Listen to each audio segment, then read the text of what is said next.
재계서열 32 부영그룹이 전라북도와 함께 프로야구 19단 유치에 나섭니다. 전라북도가 지역 소상공인 창업 경영 개선 자금을 확대 지원하기로 했습니다. 기습 한파와 폭설로 전력 수요가 급증하면서 대규모 정전 사태에 비상이 걸렸습니다. 전라북도가 이전 기업 보조금 규제 방안과 향토 기업에 대한 집중 육성에 힘을 쏟기로 했습니다.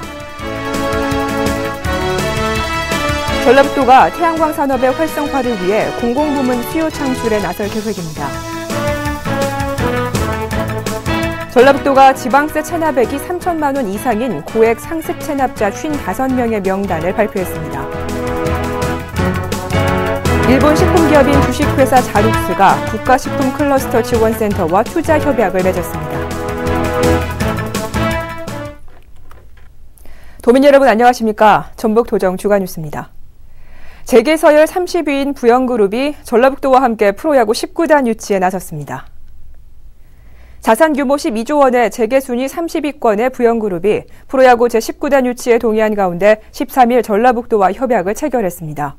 한편 지난 11일 한국야구위원회가 19단 창단을 승인함에 따라 KT 수원시와 부영 전북도 간 치열한 유치 경쟁이 펼쳐질 전망입니다.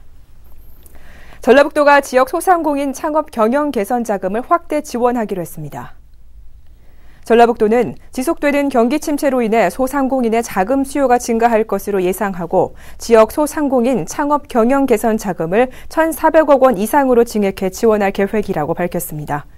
전라북도는 특히 지자체 중 최초로 산업은행과 100억 원 규모의 자금 지원 협약을 체결하고 이달부터 업체당 최대 5억 원을 공급해주고 있습니다. 기습 한파와 폭설로 전력 수요가 급증하면서 대규모 정전 사태에 비상이 걸렸습니다. 한국전력 전북본부는 호남 지역에 폭설이 내린 지난 6일 한때 순간 예비 전력이 관심 단계인 400만 킬로와트 이하로 떨어졌다고 밝히고 대규모 정전 사태를 막기 위해 비상대책에 들어갔습니다.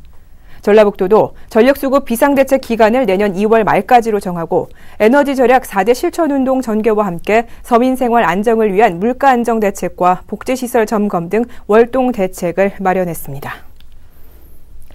전라북도가 이전 기업 보조금 규제 방안과 향토 기업에 대한 집중 육성에 힘을 쏟기로 했습니다.